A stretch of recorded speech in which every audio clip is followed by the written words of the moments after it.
Welcome to Get Big Out Loud Radio, where we explore living the complex, funny, and beautiful ride of life with me, Kari Knutson, and Dr. Pat on transformationtalkradio.com. Are your thoughts keeping you small?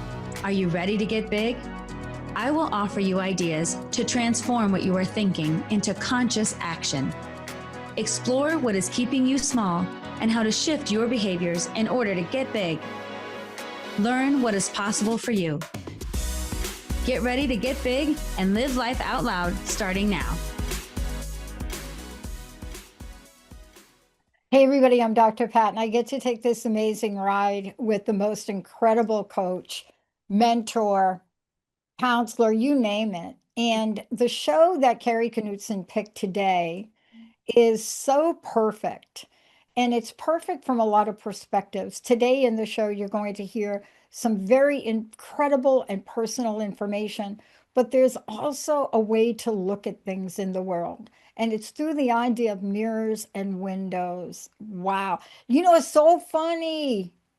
So funny that we're talking about this, Kari, because I did an episode with somebody because I was stuck on sliding doors. Do you remember that movie? Oh, yeah. Do you remember that sliding door movie? Yes. And I don't know why I started to think about this, but I started to reflect on things, not in a bad way, because you can't undo it.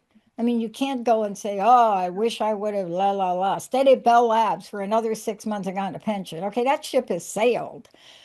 But today's topic is different. It's about reflection, isn't it?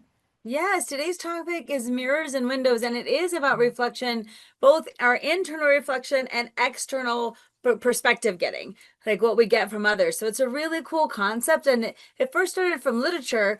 An educator named Emily Stile first published the idea around how we can use literature to help students get a perspective like their own identity and think about how are their identities reflected in books and different literature that you choose that say, oh, I'm like that character, or that character has a similar story to me. So how you get self-identity. And then the other way was how can we use literature to reflect on other people's experience, so a window into someone else's world, and why both of those things are important. So when I first heard that concept, I really loved the idea of how can we apply that past even the use of in literature to our own lives, like how in my life can I have reflection and use mirrors, and how can I get perspective and look through windows on other people's experiences and hold both of those things. And today I want to talk about why they're both important and how they can help us in different ways in our lives. Yeah, and part of what we're talking about here today is the embracing of them. It's the embracing of them. And you know, it's I'm learning something. Of course I know this, what I'm about to say, and I know you know it too. And I'm learning something. And yesterday okay, sidebar. I know you don't watch football or something, maybe not. Okay, but I was watching a game last night, and I was working. I've been working like bizarre kind of hours, but I was working in the launch of the network, and it was a good game. But you know what I noticed? Forget about the football game. I watched the face of Aaron Rodgers, the quarterback, and you could see defeat. Talk about reflection. You could just see it. If he shook his head like this one time, he shook his head a million times. And I stopped and I said, how often am I doing that? How often am I looking in the mirror and going like this? And the universe looks at that. And Kari Knutson, what does the universe do with me going like back and forth with my head? Well, and this, you said a beautiful example. And right, I don't know about football, but I could totally relate to the example of you watching someone else in that moment, right? And then feeling like, oh, that shaking of the head and that feeling of defeat. And then those are the experiences when we see in someone else and we've had those experiences, that is a way of a mirror reflecting back how we feel. And sometimes it's amazing that someone else having an experience and sharing it, and then us being aware enough and open to it can learn something from it. Like I feel that way too. Like how different is your life from a professional football player? Probably completely different, right? However, the feelings you're experiencing in those moments, like a lot of us can go to like, have you felt defeat? What is it like? And so sometimes having another way to express that or see someone else do that, like I felt that feeling too, is part of that reflection. I'm observing it in someone else and then internalizing, I know what that feels like. Yeah. And even though it's hard, like in your situation, it's like not, oh, I can't wait to feel defeat. But the idea is it's great to reflect, like I'm not alone. Other people feel Right. this way. It's not just me. Sometimes we think as human beings, I like this quote so much, we are very unique for sure. Every one of us is unique, but we're not that special. And sometimes we think, oh no, I'm so special. I'm the only one who's ever experienced this. And we get into our mindset around that. And so part of having mirrors reflecting back is like, I'm not alone. It's not just me. I'm very unique, but I'm not that special. And that actually helps us feel connected to the greater world around us. It makes us feel less lonely. It makes us also feel sometimes we have these thoughts or feelings, and it's like, I'm just like, gosh, why can't I not think this way? Or what's wrong with me? Or I'm broken, or somehow everyone else has figured it out. And that's another example of being able to look and see yourself reflected back, usually through emotion, not even through actual experience. It's usually through how someone felt or Oh, what they did oh, in that moment that we can connect to. Like you're not a football player, but you felt defeat, same as oh him. my gosh. I watched this man, and okay, let's get down to it and let's talk about windows too. In this, you don't have to be watching a football game. I mean, how many movies do you watch? How many things are you exposed to? You look at the face of your child or someone in your family going through something that you never thought they'd go through before, and you see that, you can feel the emotion. It depends on who you are. Okay, let's just be real. First 40 years of my life, I didn't feel anything because you know why? I numbed myself with drugs and alcohol. That worked for a while. Yeah. But I think I related to Aaron Rodgers because somebody made a comment to me not too long ago, and I can't shake it. So I got to go to therapy for this one. Oh, I'm not kidding. And but I know myself well enough to laugh it off.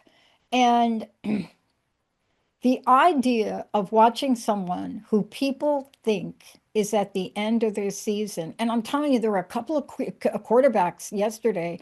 I cried watching Russell Wilson for the Giants. I literally cried for that man. But you know what they have in common that I related to? Age. Age. They look at these guys and they're like, how much more juice do they got left?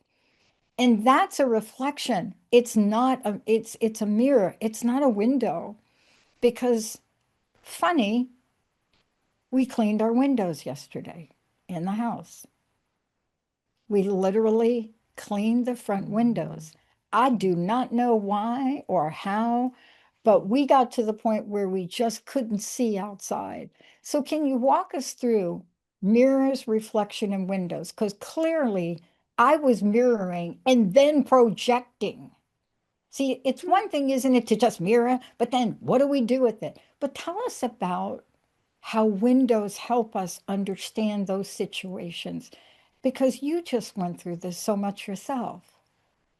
yes, and this is so good, like how you're bringing up. See how you can see it now in play out in life, windows and mirrors, when you have a way to name a concept, and even the physical act of cleaning a window, and being like, oh, can I get a better perspective? Like, am I willing to see something I haven't seen before? And so holding these things. So I'll juxtapose the two of them. So when you think about a mirror reflecting back at yourself, your identity, your sense of self, your concept of who you are, what you value, all those things coming back at you and affirming that is a mirror back at you. And then a window is an idea, I'm looking out and getting perspective into the world, and I'm seeing things I may not agree with, I may not understand, I might not know the why, I might have a totally different experience with that, or I might have never experienced it at all. And then I can get a sense of like, whoa, someone else is having a different experience than me.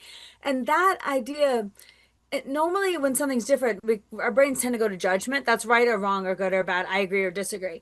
And so the idea of perspective getting is, what if it just is?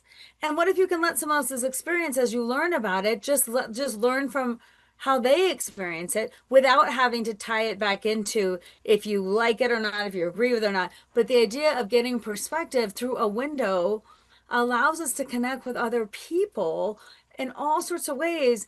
And we have to recognize that our brain loves what we know. We like to think what we think. We like to believe what we believe. We like our routines. We like our behaviors. We like the food we eat. We like to be civil. Like we like to know what to expect. So our brain is a lot of time on autopilot, and we seek out things that affirm our experiences because that's what we're looking for. So to have windows and to really think about, how am I seeking other perspectives? How am I having other experiences that might enrich me? How am I getting out of my own world, and our worlds can again be pretty small in terms of like what we experience, into the lives of others in order to build empathy, in order to have also new experiences, also to test our beliefs, because sometimes we need to see something else and then reflect back, do I believe or not? Why or why not? And again, our sense of identity and self and concept, all those things are wrapped up in like, what do I know for sure about me?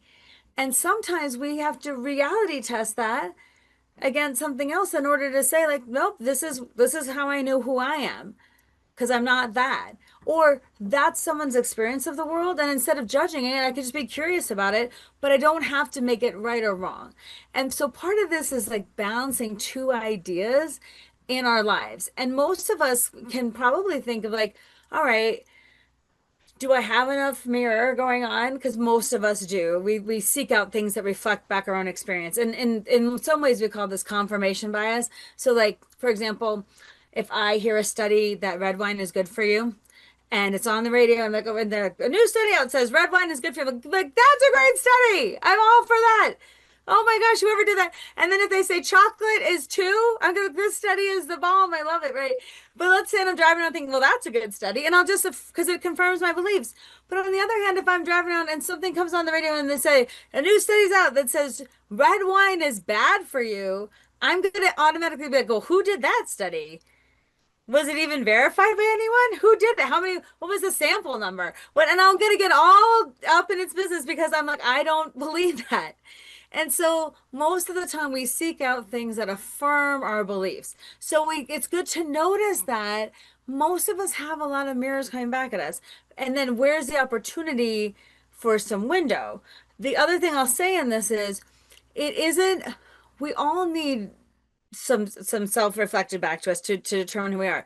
But one of the things that's important to think about is, when you have a strong enough self concept, like this is who I am, this is what I believe, this is what I might know is true for me, you can more easily dip your toe into other people's experiences because it's not going to necessarily change, right? Like you don't have to worry. Like the idea, like some people like, if I learn about other people, explore other things, like how will that change me? Usually it's for the better. Usually it just Yeah. makes you more open-minded and compassionate. But you still have yours. You can be with someone who you totally disagree with and understand their value system and not have to change yours. Yeah. But the through line is a connection, a human connection to someone else's experiences and their why and their their perspective that you just couldn't get unless you were willing to go for that window, right, and see out. Yeah. So that's what I want to encourage you to think about. Like in my life, how much window, how much mirror, and like how much, how are those helping me? And also in what ways, sometimes I'll say too, sometimes when we, I'm trying to think of an example, but like if you say to yourself, this is who I am, and you've told yourself things and it's been reaffirmed and believed, sometimes we believe things about ourselves that aren't true. Yeah. Sometimes we believe things about ourselves that totally aren't true. So we have to have a moment to be like, did I believe that based on what someone else said at a time in my life, or someone I was at some point that I'm not now, but I'm still hooking into this belief system that doesn't really serve me? So that whole concept, self-identity, self-concept, ego, all those the ways we know ourselves, self-awareness, why am I thinking this way? We have to, it's a really good opportunity to also ask ourselves, where did those come from? Are they still true for me? Do I have to believe everything I think? And that whole thing too. So that's another thing in the mirror thing that's important to reflect back at us too. And I'll just tell you just a quick story how this looked for me is I've always been a therapist forever. And so I feel like I can say when someone says, what do you do? I'm a therapist. And but when I started my own business, I couldn't say the word entrepreneur. It just, I was like, that's really weird because that's business people. I'm not a business. And I also went to school. I have a degree and I can prove to you that I have a counseling degree. So that I'm a therapist. I took all the tests. I've done the work. I'm a therapist. Plus people know what it is. And entrepreneur just felt so weird. And then like a public speaker or a professional speaker, I'm like, that felt weird because I'm in the world of academia where you get degrees and you go for things in that way. So it took me forever. I would say I started off saying, I'm a therapist who speaks sometimes. That's what I said. I'm a therapist who speaks sometimes. And then I would say I'm a public speaker after I'd say I'm a therapist and a public speaker. And then because professional, I went like, that's what I'm doing. And I remember I came home one day and I told my husband this. I said, Joe, one day I think I might be a professional speaker. It might happen. I can feel it. I just can feel this energy around, I'm gonna make it happen. And he said, okay, just that's great. Just a quick question for you. Did you just come from a gig? I'm like, yes, it was amazing. And he's like, did they pay you? I'm like, yes. And he goes like, have you had gigs before? I'm like, yeah, you know that. And he goes, do you have gigs in the future? I'm like, yes. It's so, isn't it so exciting? And he's like a pregnant pause of like, when are you going to say it? But it took me a hot minute to be like, I am a professional speaker right now. People are paying me money to speak. And I can say it when I say it. Not how many does it take, 5 gigs or 10 gigs or 100 gigs. Like, and it was so beautiful in that moment. He was reflecting back to me a new mirror. He saw me already. You are a professional speaker. And the challenge for me was to say, instead of I'm a therapist who speaks sometimes, to when people say, what do you do? I'm a professional speaker and a therapist. And to own it. And now it is part of my identity. And it's not, I don't like get awkward when I say it. Same thing with entrepreneur. I am running my own business. And that took me a couple years to be like, I am an entrepreneur. I had to say it like that. But that's also people in the world that I'm in now, in the business world, reflect that back to me. Other entrepreneurs say I'm an entrepreneur. So now my identity, my mirror has an adjustment to let me see. You know how in your mirror you have blind spots sometimes? And I feel like my blind spot is my new identity. I know I take a long time to like kind of ramp up to accept who I am now. So that's another thing I want to say about mirrors is sometimes our mirrors need adjustment and we have to look to the people around us to help us figure that out. So that's No, on we the mirror side. do.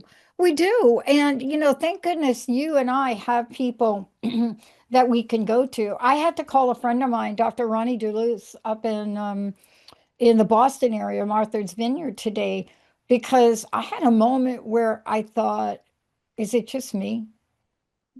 Am I making too much out of this crazy email that had confidential information in it sent by a firm in New York and copying my friends on it? And I'm like, and it's nothing bad. It's not like, I mean, but it was personal enough to really bother me. So then I start to think, don't make a big deal. So I call my friends. I call trusted people I know.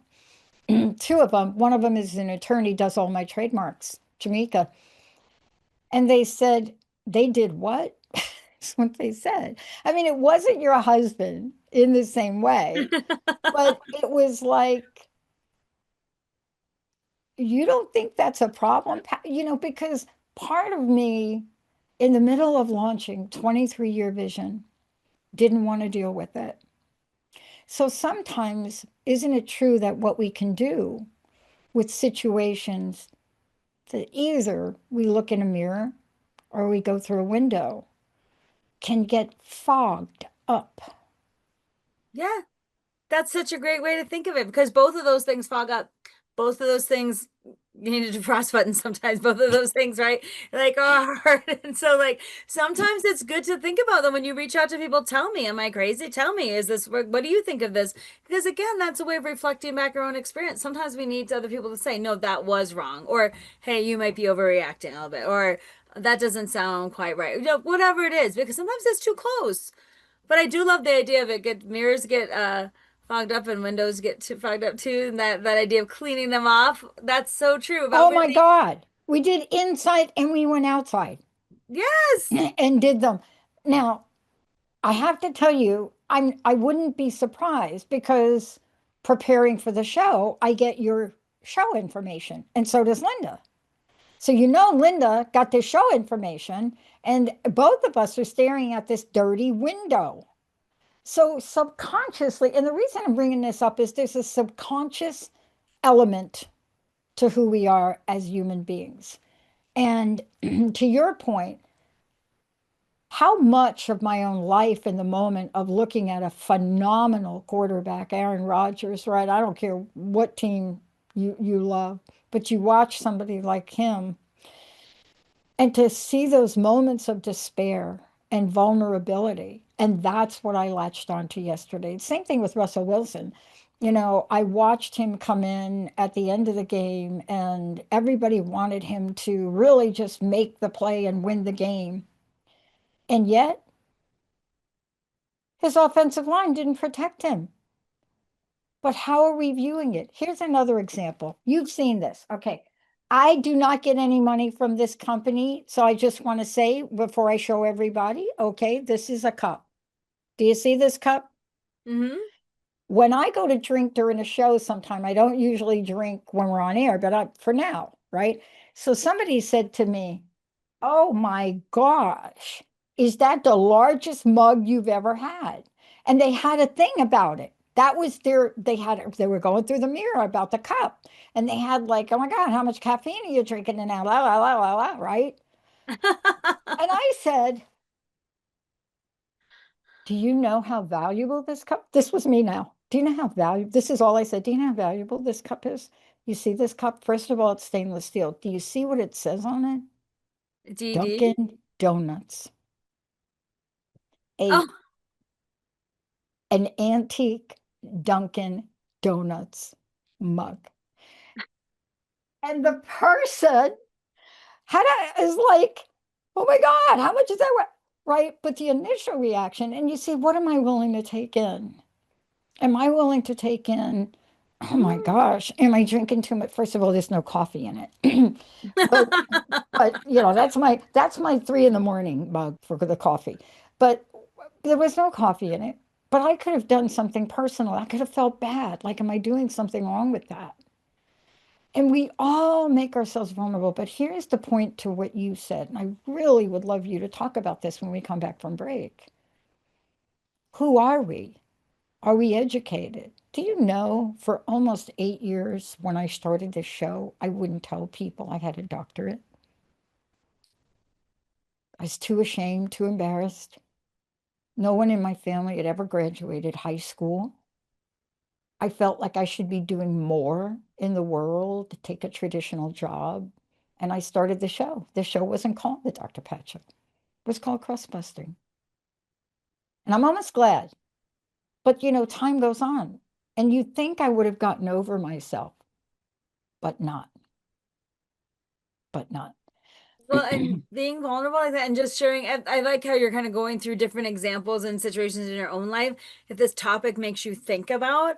And that's the goal for people listening too, to think about, okay, what does this make me think about in my own life? Like you were feeling particularly vulnerable in your personal life when this quarterback situation happened, right? And then seeing that you attach to that though, because it affirms your own experience. And again, you're not having that experience of the football, you're having the experience of the feeling. The And the person. feeling needs affirmation. The feeling needs I'm not alone. The feeling means Yeah. someone else or someone a way to understand it. And that's a kind of beautiful way to observe yourself in the world instead of also just kind of going through the motions that I'm feeling vulnerable right now. I'm feeling this is a tough spot. I'm feeling really seen. I'm feeling like I can't share. I'm feeling like a failure is part of this that I got to manage my just like this guy's doing. Like whatever it is, it's great because this self-awareness, when you talk about it, when you share it, that's part of too. It gets reflected back to you. It gets affirmed. You articulate how you actually feel versus what you just think. And sometimes things rattle around in our brain so much that we don't ever say the thing. I feel like this or this is hard. And there's power in sharing your experience so that others, it's funny because when you share it with others, they can reflect it back to us, or they can have it a mirror for their own, or it might be a window for them. And so I feel like it just, no matter how they take it, it could be a mirror window for them or a chance for them to reflect back.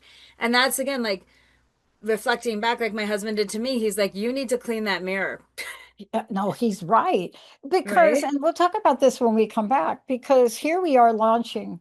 We just launched on October 31st our new technology. We came out in the world with our phase one because you can't do it all at one time. And we launched a brand new website, but you can still go to Transformation Talk Radio and it'll take you to our new name because everybody had a consensus about the word radio. They didn't want the word radio. And I like to be a majority wins kind of person. I'm still attached to the radio, but originally we had Revolution. Oh my gosh, that caused a revolution by calling Transformation Talk Revolution because people thought we were going to be like going to war.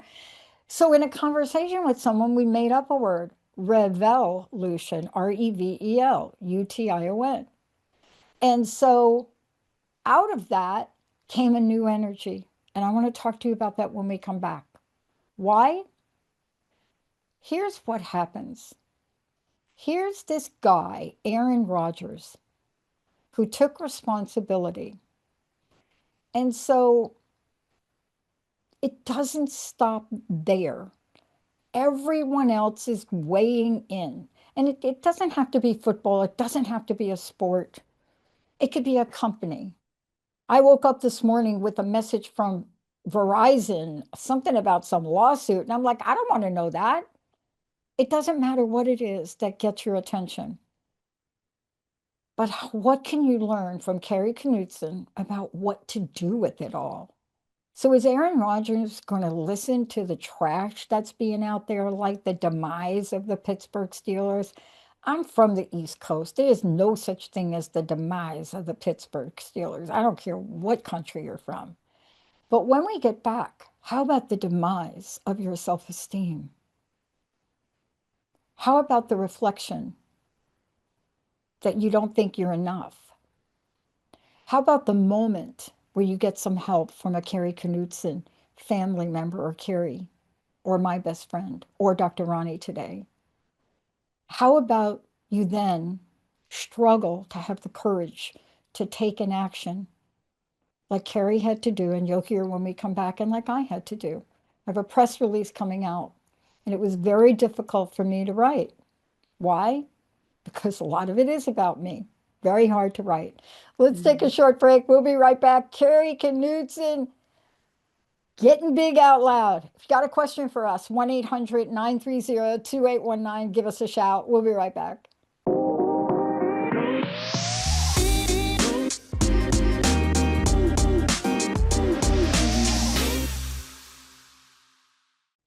Welcome back. This is Kari Knutson's show, Get Big Out Loud. Kari, before we get going, because what we're going to talk about next is stories and, what storytelling is about and how this turns out in different perspectives.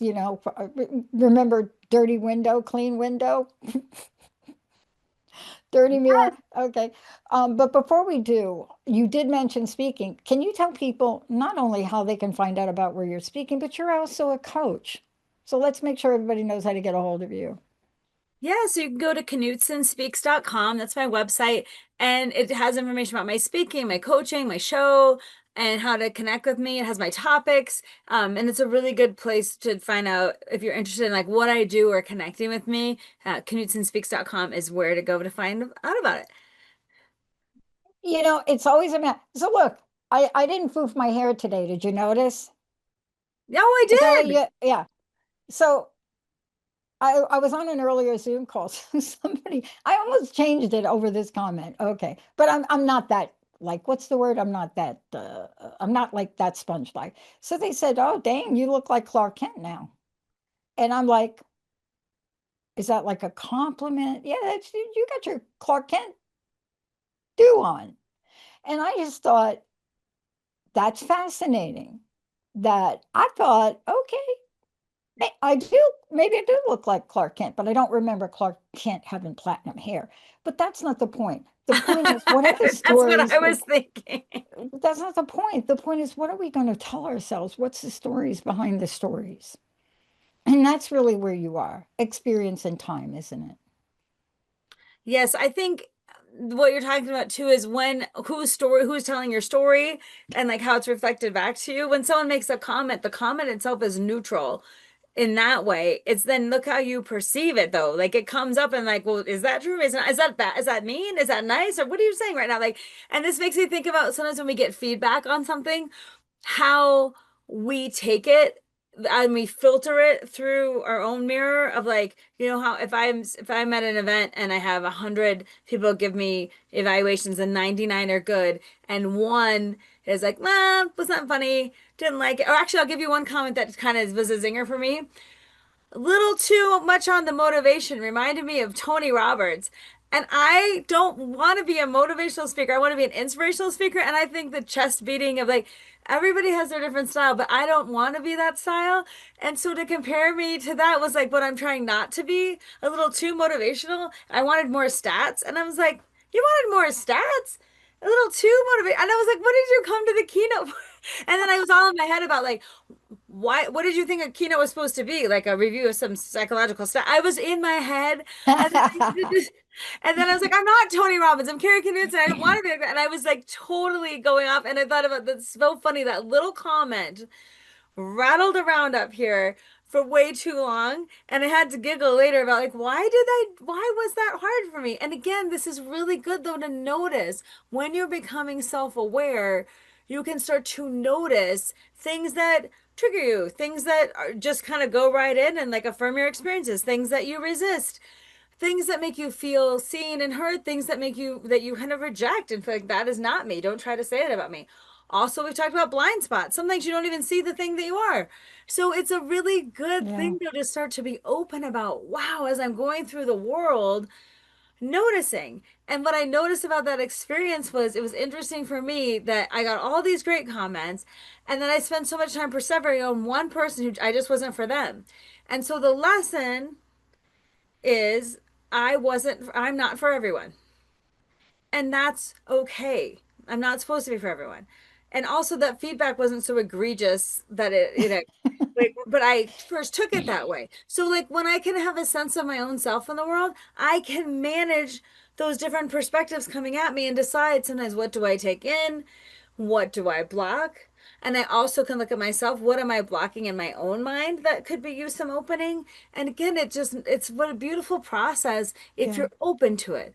And if you're open to thinking about this idea, like how you will start to notice in your life like this happening. And then again, the good part of this story is like it didn't then affect me for weeks and weeks. It was like a day and let's say like a day and a half of like, why is this bothering me? Why did he say that? I'm like that. And then deciding to be okay and be like, I'm Yeah. gonna take in what I can, but I'm also not for everyone. And this person had the comments themselves. Okay, you wanted more stats and research-based things for a keynote. I'm not that person. I'm not for you. And I don't Send want to them be to me. compared to Yeah. somebody else, want to be me. So again, I have my real strong sense of that, especially because when someone says they're a motivational speaker, I'm always like, oh yeah, motivate me. What are you gonna do? Jazz hands? Oh my So God. that I take I'm even not even more. gonna. It's like when I take even more, I'm not like Tony Robbins. I'm like Kari Knudsen. So anyway, all that to say, we see these all around. I mean, I bet right now people are thinking about, oh my gosh, this is look at this situation, Mike. Look at that situation. Now that there's a name for it, and also the cleaning of the dirty mirror, sometimes it's from other people, but sometimes it's from us. And we Yeah. have to recognize that not as a bad thing or negative, oh, look, I'm failing and something's wrong with me. But sometimes I'm like, I gotta clean this mirror up. I have got to have a chance to see myself differently, especially when we're trying hard things, especially when we're doing something new, especially when we're out of our comfort zone. That comes raring back. Who are you to do this? Who do you think you are? Everyone's going to know. It's imposter syndrome, or it's like if it's not perfect, our perfectionism gets wrapped up in there. And so sometimes we do actively have to be like, I'm reflecting back a new part of who I am, a new way of acting, of thinking. I'm reflecting back that I tried my best at something new or that was hard. I'm reflecting that I'm starting something totally new and I don't know what I'm doing yet, but I'm here for it. And I'm proud of my courage. And you reflect that part back to yourself. But you Yeah. start, when you clean off the mirror, you got to notice sometimes what no longer serves you. And again, instead of just unconsciously doing this, the power is in your conscious mind being like, look at me. look what I'm deciding, look what I'm saying, look how I'm Yeah. acting. And then thinking about finding things that reinforce that. And I just want to tell you one other quick story about something that reinforced, like I didn't have my own sense of identity. Someone has only known me in my life for doing my one woman show. This person is only in my life because of the show, has seen the show multiple times, interacts with me based on the show. And we were at an event, it was a networking event.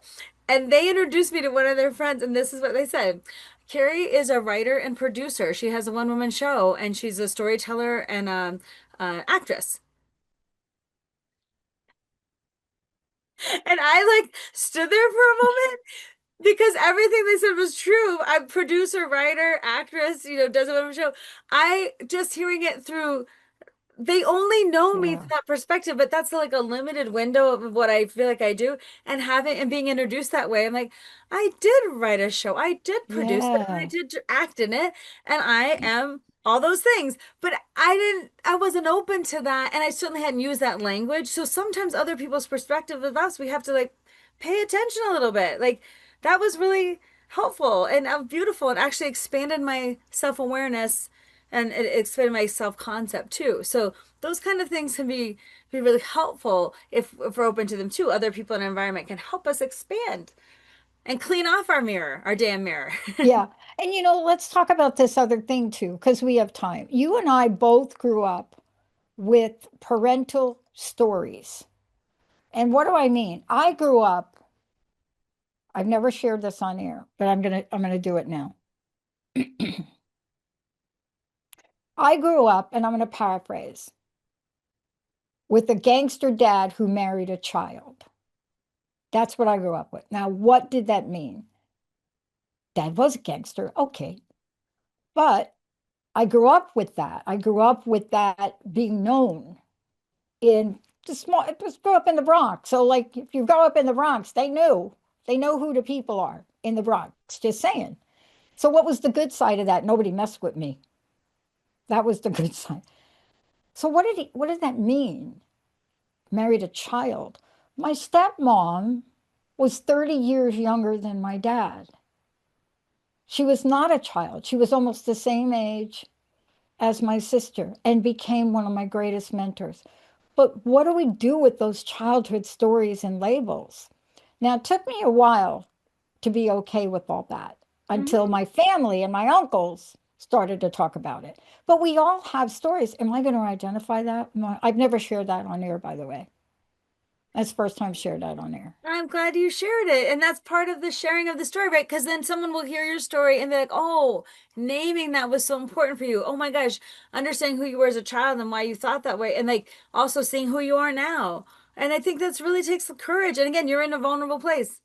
You're in your life right now. So you're finding ways to let that vulnerability come out. And it's probably affirming. Like maybe it's for you. It's okay to be vulnerable. It's But okay. don't you have I'm similar stories growing up? I mean, didn't people want to put you in a box or categorize who your parents were? I mean, we go through that. And look at us. We're extraordinary in the world. I'm going to say that. I'm not just saying it to say it. It was hard for me to write this press release. I'm saying it because people have said it to me. And one of my greatest mentors, short-term mentor, was Shirley MacLaine. And the time I spent with Shirley MacLaine, albeit short, transformed my view of myself. And I got to be all of that. I got to be the daughter of, Mr. Truck Driver Tony, and the daughter of a beautiful woman who was young, who was extraordinarily wise. You see, why? She had a first child at 12 and second child at 13. So if you want to talk about wisdom, let's talk about that. But how about you? I also had some other labels growing up, which we won't talk about. But how about you? How did your childhood shape you or help you? Well, one of the things that was a big thing in childhood for me that I never got to share as a child, what that was really hard was that my dad came out as gay when I was 8. And he knew he was gay before my mom and him got married, told my mom, but he said the therapist said just get married and have kids and it'll all be okay. And if in fact he did get married and have 2 kids, me and then my sister who they adopted from Vietnam. And we did this for up to 8 years, and then when I was 8 years old, he's like, "No, actually, I'm gay," and he had to essentially leave and go find his gay identity and gay life. And he had to leave our situation because he couldn't be who he was in that situation. And he also was scared to come out because at work in the 70s, you could be fired for being a gay teacher. He was a music teacher in a school, right? A K-2 music teacher, elementary, right? So he was first scared about that. So he had to leave his what he knew about himself to find a new identity. And so he joined like gay square dance, gay choir, and he joined other groups, affinity groups. He went to a gay church. He needed to be like, what does it mean for him to be gay? And so while he was doing that, I was growing up 8, 9, 10, 11, 12, 13, 14, 15, but we never talked about it because we were too scared someone would find out and then he would be in trouble for it. So he joined this group called Prime Time, which is for gay men over 40. And that again, another way to say like I'm identifying with gay men of a certain age. So Yeah. this group had a dinner when and I think I was either it was high school, late high school or early college. And again, I wouldn't tell anyone about and my dad in my circle because I was so scared for him. But we went to this dinner and I was sitting there, and the people's wives came, their ex-wives came, and my mom had come, and my sister came, and I came to this dinner for gay men over 40 with their families. Guess what? There were other wives there of gay husbands. There were other children, and a lot of adopted children, by the way. And I was like, oh my gosh, that makes sense too. And then I kept meeting person after person. I thought, I am not the only daughter of a gay man. And it just all night, I'm like, I'm not the only daughter of a gay man. Like I had grown up feeling like the only Yeah. person in the world who had a gay dad and who had that experience. And it was interesting when I finally got to meet some people who had that experience and talk about what it's like to grow up, what it's like to be scared for your father, what it's like to not be able to share with other people out of fear and real visceral fear of what could happen to them. Also, what it's like to try to understand when your family gets blown up by divorce essentially for whatever Yeah. reason, and then you're left with a secret to keep, a new identity to deal with, and then also like how you see yourself and your family. And so this I had not really started to even I think it was so just live your life that when this happened it was like a breath, like I could breathe. Like I Hmm. felt like something, I got a real window meeting another person's like, and seeing all these people. I'm not, very unique, not that special. And I had grew up feeling very unique, very special. Yeah. Yeah. So don't forget, I shared this on a previous show with you before. My trademark song that I would listen to, I don't want to say to cheer me up, but it's true, was Creep by Radiohead. And when you think about who I was before I stopped drinking and using, a song like Creep where the line is you're so special, but I'm a creep. You see that just the influence of that, but so many other things. I mean, look, part of this is to say there are many, many different windows and many reflections. I mean, you going to school and the school you went to, right?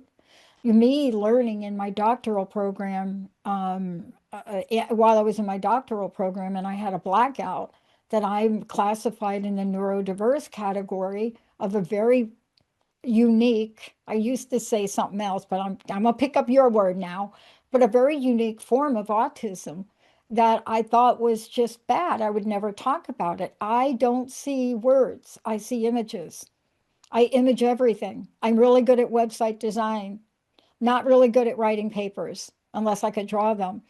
But part of this, we go through and do things. You went to school in Washington, D.C., right? Oh yeah. And this is a good example. We have talked a lot about mirrors. This is a perfect example of a window, a huge window.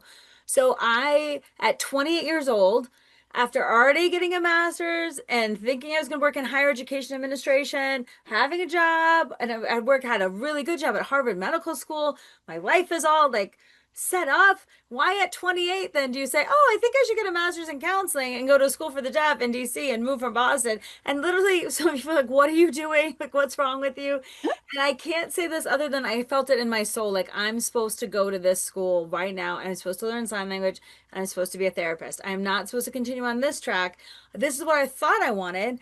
And the further I got down, I was like, I don't really want this. I want something else. I was so fortunate to get to go to Gallaudet University. It's a school for the deaf. it's the only school for the deaf in the world that's fully for deaf individuals that use ASL. And it's set up undergrad, you can only go if you're deaf. And graduate students, they accept some hearing graduate students, but every class is in sign language. Like everything is in sign language. That's And right. so because I did not know enough sign language to get through graduate school, I had to have an interpreter for all my grad school classes in counseling. I also had to have a note taker. And because of my unique needs, I was classified as a student with a disability in a school where everyone uses sign language and you don't, then I am the language minority. Imagine me in 28. I've never been a language minority or had a disability or been in an environment where I couldn't communicate effectively unless by choice. Let's say I'm traveling somewhere. But this is like, here I am by choice for 2 years learning about not only becoming a therapist, but then deaf culture. What does it mean to be deaf? What is the Oh, culture of deaf people? American Sign Language, learning a completely new language and a way to express myself. And let me tell you, for every single day that I was there for those 2 years, I felt like the window was like wide open and I was getting so much exposure. And it was beautiful because it changed me. It yeah. changed me and it gave me an opportunity like I've like no other to really get a window into other people's world, but then not expect the idea was too, like I don't have to change who I am to interact. That was never the question. It was like, can I learn to be in this world? Can I learn from them? Yeah. Can I see what it's like? And in doing that, in learning about the culture, I was changed. But not a forced change, a willing change, and a Yeah. beautiful learning experience that was a big window that actually helps me in my life to this day. It's a huge window. When I first got sober, there was a woman in the program when I was eligible to be a sponsor, and here I am in the program as a sponsor. And I was approached by somebody to say, and I'm gonna make up false names. And I was approached by somebody to say, Gina would like you to be her sponsor. And I said, I'd love to be Gina's sponsor. Well, Gina was hearing challenged. I don't even know the correct term anymore. But Basically deaf. you say either, and that's good because when you don't know the term, some people feel like they can't say the word I deaf. don't know the We term. usually say hard of hearing or Hard of your, deaf. but no, she was deaf. There was no question. And she corrected me immediately. But when I found out, I had a choice. I don't know sign language. I had a choice. And I went to my sponsor at the time, who was a woman in California, Sedonia Cahill, Spirit. Oh my God. She said, you're never too old to learn something new, Pat. And I said, well, I don't have enough time to do that and save this woman's life. So she said, go pay for an interpreter. And so this is what we did. I talked to Gina and I basically said, look, I'd love to work with you. I can really help you. Our backgrounds were similar, but do you mind if we had an interpreter? And the woman that actually came over and asked me became the interpreter, and we worked together for over a year. Isn't that beautiful though? Because you didn't just say no or I can't. You said like, let's try another way. And you let the deaf person lead. Like, how would this work for you? Right? Like, and also, can I show up to share an experience? Are we only in relationships because of a shared language? No. There's ways we were in a shared, like you said, I have a lot to teach you, I have a lot to learn from you. We would be good together. The language is the perceived barrier, not the reason not to do the thing, to Yeah. find a way around it. But that is, again, probably a window into someone else's experience who has addiction and Yeah. who is deaf and sees Humility. the world in a different way and who uses different language to communicate. Like that must have been amazing for you. It was incredible. And I learned a new sense of humility because I had gotten a serious disease and it deformed a lot of my joints. And so I used to get teased, right? I would attempt to learn sign language. And because I couldn't do it as fast or I couldn't do it as well, what I learned is a new sense of humor from people out in the world that really, really had to jump through hoops to live a great life because we just don't recognize, that Yes. community well enough. And we don't recognize it in addiction and recovery.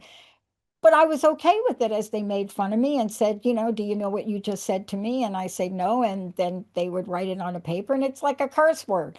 But in the end, there's takeaway from here today. Kari, thank you Yes. so much for this show. And I know sometimes I bring in the football and other things, but It's But all part of learning. here's what's so great about us. We're so different. I don't know half the movies you mentioned. I know I've never watched probably a complete football game. I don't even know I think tight end is a funny word. Makes me giggle when I hear it. I think like, I don't know what a conversion is and I know that what a field goal is, but I don't know. But I love that I'm getting a window into your world by what you share and what's important to you and how you use analogies, right? And it helps me open myself up to like, what can I learn? What is she saying? Because I don't know it. And so it like lights me up in a different way because I have no idea.